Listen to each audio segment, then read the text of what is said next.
அதிகாரத்தில் பங்கு வேண்டும் என்ற குரல் அதிகம் எழுந்து வரும் நிலையில் அதற்கெல்லாம் வாய்ப்பே இல்லை என்ற மெசேஜை கூட்டணி கட்சிகளுக்கு அனுப்பிவிட்டு கதவை இழுத்து மூடியிருக்கிறது திமுக. காங்கிரஸ் கட்சியினர் தொடர்ந்து இதை பற்றி பேசி வரும் நேரத்தில் தன்னை சந்திக்க வந்த ப. சிதம்பரத்திடம் முக்கியமான விஷயங்களை முதலமைச்சர் பேசியதாக சொல்கின்றனர். 2026 சட்டப்பேரவை தேர்தலையொட்டி திமுக கூட்டணியில் வேலைகள் விறுவிறுப்பாக நடந்து வருகின்றன. இந்த நிலையில் ஆட்சி அதிகாரத்தில் பங்கு வேண்டும் என்று கூட்டணி கட்சிகள் தொடர்ந்து குரல் கொடுத்து வருவது கூட்டணிக்குள் சலசலப்பை கொண்டு வந்துள்ளது. தாவேக தலைவர் விஜய் விக்கிரவாண்டி மாநாட்டில் எங்களுடன் வரும் கட்சிகளுக்கு அதிகாரத்தில் பங்கு கொடுப்போம் என பற்ற வைத்தார். அன்றைய நாளில் இருந்து திமுக கூட்டணி கட்சிகளும் அதையே கையில் எடுத்துக்கொண்டன. முதல் ஆளாக விசிகவில் இருந்து கோரிக்கை வந்தாலும் ஆட்சியில் பங்கு என்று பேசுவதற்கு இது சரியான நேரம் இல்லை என்று அந்த நகர்வில் இருந்து ஒதுங்கிக் கொண்டார் திருமாவளவன். அடுத்ததாக காங்கிரஸ் தலைவர்கள் இது தொடர்பாக பேச ஆரம்பித்துள்ளனர்.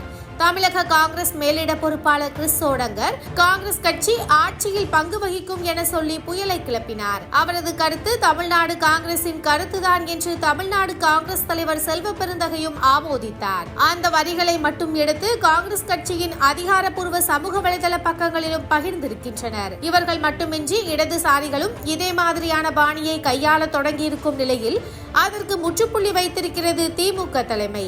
ஆட்சியில் பங்கு என்பது இப்போதைக்கு சாத்தியமில்லை என்பதை கள நிலவரத்தோடு தன்னுடைய தோழமை கட்சிகளுக்கு எடுத்து சொல்லியிருக்கும் திமுக அந்த முழக்கத்தை கைவிடுமாறும் வலியுறுத்தியுள்ளதாக சொல்கின்றனர். அதோடு மீண்டும் ஆட்சி அமைக்க பிரகாசமான வாய்ப்பு இருக்கும் நிலையில் இப்படியான பேச்சுக்கள் கூட்டணியில் தேவையற்ற சிக்கல்களை உருவாக்கும் எனவும் தன்னுடைய கூட்டணி கட்சி தலைவர்களுக்கு அறிவுறுத்தப்பட்டிருக்கிறது.